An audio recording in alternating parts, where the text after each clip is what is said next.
A while ago, I came across an account of a Tibetan escaping Chinese communism in the early 50s, and now is the perfect time to read it, since the Olympics are happening and they are a clear display of this country's power and corruption and just insanity with the way they're treating freedom of speech, athletes, the sinister things they have in mind, just all they've done over the past years in order to make communism just continue to drive people through an endless loop of insanity instead of the Buddhist mastery that the Tibetans and the ancient Chinese seem to have discovered. They were masters of a lot of different arts and sciences of energy and physical prowess and everything that means to be human, and now all of a sudden we're seeing this country be the most disgusting, just do atrocious things all over the world and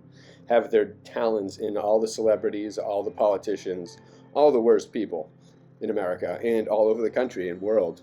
So I wanted to read this because it's another warning of what we have to stick up for and defend against if we let things go down a slippery slope and we let our freedoms get erased.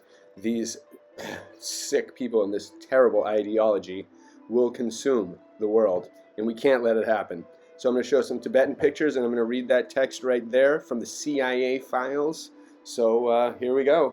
The Tibetan refugees speak. From a report by the International Commission of Jurists. On July 24, 1959, the International Commission of Jurists released a report on Tibet under the Chinese Communists titled The Question of Tibet and the Rule of Law. The Commission, a non-governmental organization which has consultative status with the United Nations Economic and Social Council, seeks to foster understanding of and respect for the rule of law. Its headquarters are in Geneva. The following statements by Tibetan refugees who have fled their communist-controlled homeland and are now in India are quoted from document 21 of the ICJ report, CIA style. Statement by Chagho Namgyal Dorje, a former governor of a province under the Chinese.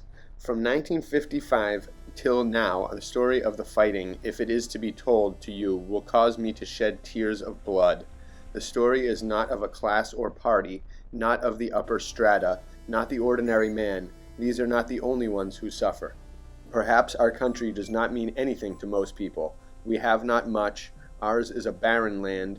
We make no show, no cars, no hotels. We are insignificant, no aeroplanes to fight, but human beings are massacred in my country. I come from Do-Kam and belong to Derge district, which has about 50,000 people. There are 500 bigger monasteries alone in this area. In 1950, the Chinese came over to my area and declared they have come to bring in reforms and to secure justice for the benefit of the people, protecting their allegiance to the principles of equality, fraternity, and brotherhood. They said that not even a needle or thread will be taken from the Tibetan people unjustifiably. Thousands of books and pamphlets were distributed for propaganda on these lines and giving assurance that no single Tibetan even will be molested. From 1950 to 1953, the Chinese followed a soft policy with this propaganda. In 1953 to 1956, the Chinese started oppression and a more rigid control over the Tibetans was turned on. In 1956, the Chinese announced their policy of the so-called Road to Socialism. The Chinese first turned their offensive against the monasteries.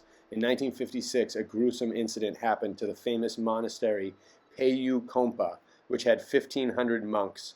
The head of the monastery, a reincarnate lama called Dawa Deezer, 44 years old, was made nude, bound with ropes, and dragged along the ground from the hilltop where the monastery was situated. As a result, his body was mangled and his intestines came out. This lama was very popular and so respected that the earth under his feet was taken and kept as holy sacrament. In Parpong Monastery, comprising 1,700 monks, the head abbot, reincarnated, called Wangyal Rinpoche, aged 39 years, was kept handcuffed with Russian steel for 28 days, with the result that his wrists got fleeced of fat flesh to the bones. Today he is in Bhutan. His hands bear their marks. The monasteries had granaries with stocks of grain to last for years. The Chinese emptied these granaries and so compelled the monks to leave those places. I am a witness to all these because I was working with the Chinese as a Tushi governor. My experience of 4 years' work with the Chinese convinced me that their propaganda was false and that their real intention was to exterminate us as a race and destroy our religion and culture. In 1958, the daily ration for a man in those areas was only 2 chattings of grain or rice. We had to pay many taxes, a tax even for the possession of furniture. If we had an extra shirt, a tax had to be paid for it twice a year. If we had no means to pay the taxes, we had to hand over our clothes and even the drinking glasses we had. Even then, all my people meeting in assembly begged the Chinese to take away all they had but to leave them their religion and their way of life. The Chinese replied that they were mistaken in believing in their gods. The Chinese officer of Dorje said that the Tibetan gods are as like rats and dogs and wolves. Communists are enemies not only to Buddhism, but to all religion. It has been told to me that more than 2,000 lamas had been killed by the Chinese. I have personal knowledge of such attacks on 17 lamas. Even if no help is coming, we shall fight to death. We fight not because we hope to win, but that we cannot live under communism. We prefer death. We are fighting not for a class or sect. We are fighting for our religion, our country, our race. If these cannot be preserved, we will die 1,000 deaths rather than surrender these to the Chinese. Statement of Andu Loto Fonso. And that last one, wow. Here we go.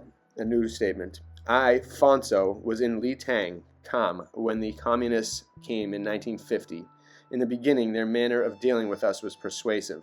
This went on till 1955, when the Chinese found that we would not accept their ways by giving up our religion and our ancient culture. They became aggressive. Then the Chinese told us that there were only 2 ways, and we were asked to choose one. There is the white way, which is the road to communism, and there is the black way, which would lead to the destruction of everything you possess: life, property, religion, social institutions. Choose what you want. If my people take the so-called white way, our religion is gone. Our tradition is gone. Our race is gone. So many people with full consciousness accepted the so-called black way. Even if our lives are destroyed, we won't accept the white way, we replied. After the reply, an unprecedented calamity descended on us. It was as if we were being attacked by worms from above and ants from below. Fonso ended his long narrative by saying, indulging in wanton and cruel shooting, the Chinese destroyed many lives. Litang was reduced to half by massacre. Of the remaining 1/2 are living a perilous life, staying in the jungle but resisting the Chinese authorities. With no shelter and with few clothes, they are living in famine conditions, subsisting on roots, etc. They can have no contact with their people, the women and children, who, even without provocation, are harassed. There are cases of women whose husbands are away in the jungles, who have jumped into torrents with their children because they found life unbearable. In Litang, we are a deeply religious people, but the Chinese go on accusing us of violent acts to have a pretext to terrorize the people. The atrocities of the Chinese have made us desperate. I, Loto Fonso, resisted the Chinese for 2 years. In 1957, I gave up whatever I had and escaped to India. My brother is continuing his fight, narrowly escaping many times from the Chinese. In Litang, after the struggle started, only women and children of 13 years and below were left. Chinese troops come to the houses to search for the men. The house dogs start barking and the children rush out. The Chinese shoot down the dogs, and in the process some of the children also get killed. In the beginning of the uprising, the women used to go and keep food in certain places. The Chinese come to know of it and shoot the women when they come to deposit the food in the agreed marked places. Later they destroyed the crops to prevent help from getting across to the partisans. Wow. These people are sick.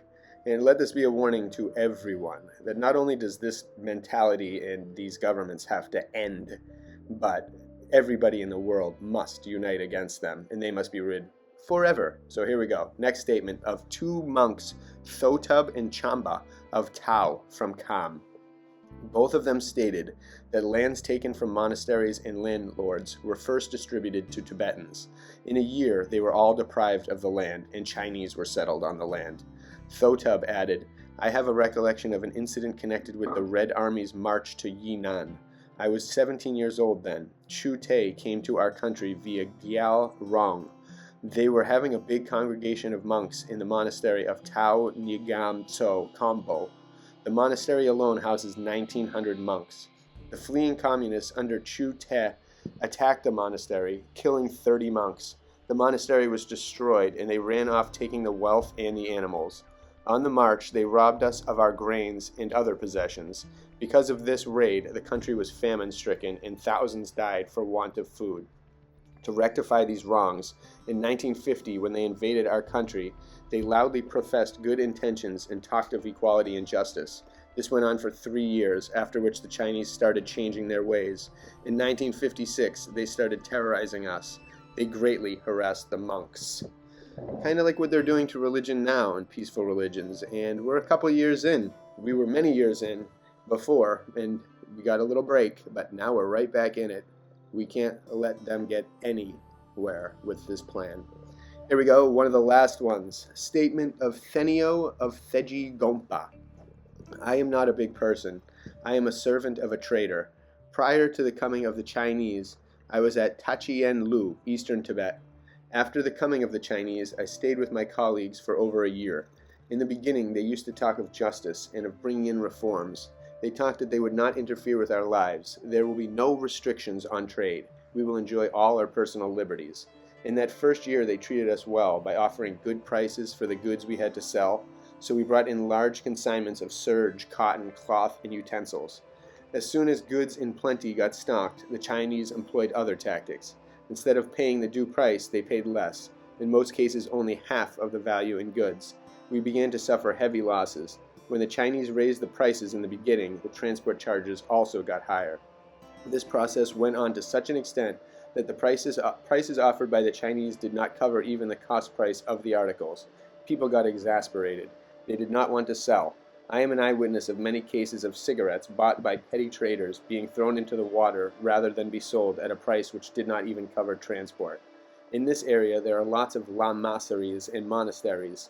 Most of these religious institutions possess land and have also trade interests. The Chinese, after destroying the trade of the country, resorted to trouble the monasteries. They told everyone that keeping up monks, abbots, and even incarnated lamas is all useless and only a waste of money. They asked the monks to come to the fields and work for their living. They said that monks were only parasites. All our people were shocked. According to our religion, monks cannot engage in worldly affairs. The communists used force to make the monks come out and labor on the land. People wept when they saw the monks being treated like this. The communists got jealous of the influence of the monks and started killing them. Amongst those killed was the much respected Lochi Gompa Tsering, who was killed in a mysterious way in prison.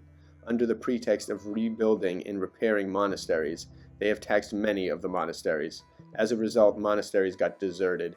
The inmates could not stay because they had nothing to eat. Under these circumstances, people became convinced that the Chinese were out to destroy their religion. Getting desperate, the people began fighting the communists.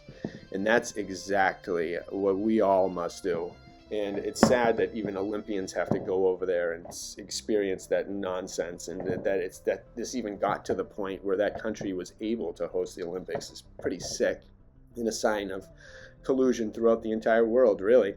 And it's a good thing that the people are showing their voice and getting proud and really getting amped up to illustrate their voice and dictate it and spread it to the world. And the media has completely lost the narrative.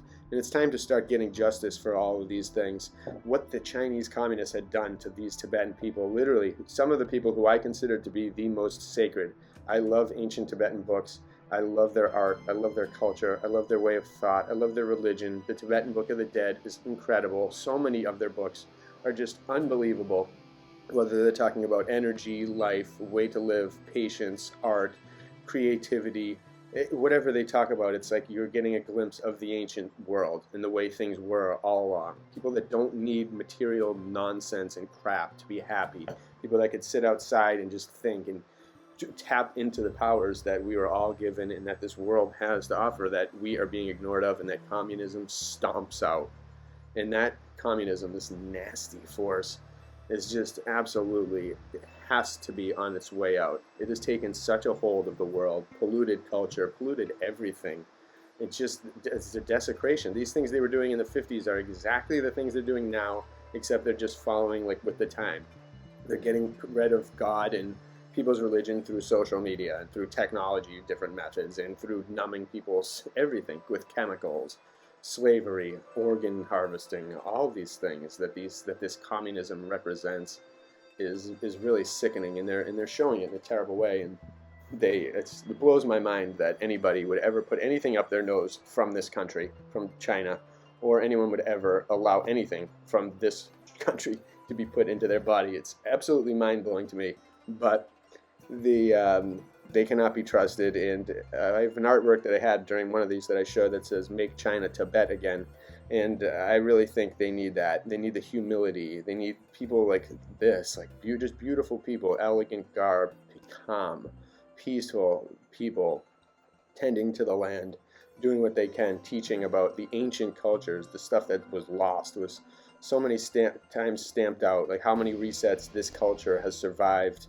and preserved its intelligence and its structure and its books, and then a country like China comes in and just burns all their books, desecrates all their really important statues, stomps on things that could be eternal treasures without even thinking about it, that crushes people that could be sacred reincarnates, the holiest of all people, and does intentional things to desecrate them or even kill them. And it's like, and humiliate them. It's like, this force is sick.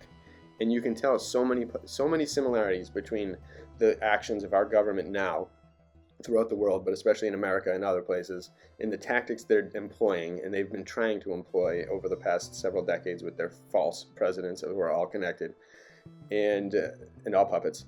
And it's just, you can see it. You can see the same tactics being used, and it's sickening. I don't know what else to say. I feel so bad for the people of Tibet. They deserve nothing more than to be honored and cherished and to be revered and treasured. And the Dalai Lama, and he's got some interesting things about him that are either good or bad. I think a lot more good. I had one time when he came to Foxborough, right near where my gallery is and where the Patriots play, and he spoke in the morning, in the afternoon, and me and my friends went, and it was absolutely unbelievable. There was a cloud hovering over the place that was like a crystal rainbow that I've still never to this day seen anything like it. And it was just, I woke up at like 6 in the morning to go listen to the Dalai Lama speak for like 9 hours, and couldn't have been better. It was really magical, and it just gave a glimpse of what it would be like to be in one of these peaceful places, gather around to hear a holy person speak and tell you like the thoughts, and get that thought mentality of thinking about things that are truly important into your head for the whole day, having it stay there the whole day for weeks, be impressed by it. These people were submerged in a world by it where nothing, they weren't just like, oh, I can't go to work, I'll give me whatever, inject whatever you want into me, like just whatever you do, just tell me what to do so I can go to work and like continue to like waste my time. They don't even, these people were just like, no, like you could take everything from us and we'll live in this dirt puddle, and we are not going to sacrifice our mentality for you all, for this nasty evil. And it's a shame that people cave so easily nowadays, and I hope we can develop the backbone again. And I think we are. I think with all these people standing up, we have a good momentum. I hope we can keep it going and create the renaissance that this world deserves. Imagine going to visit these places now and having them flourish again. Having people take the time, like monks, come back in there and take the time to decorate it. Let them get the liberties and freedom they deserve. Let them bring back all these things. Have them be popularized, but cherished the old ways instead of trying to convert all these different cultures into a Western democratic ideal. Let these people figure out and go the way they were doing in the ancient times, and honor that and watch it, observe it, explore it, and embrace it. We all need to do that. No one world crap. We are all perfectly unique, down to the individual, then grouped into the culture. It's all perfect. We need to embrace it and stretch our boundaries of creativity, expression, and power. And I know we will.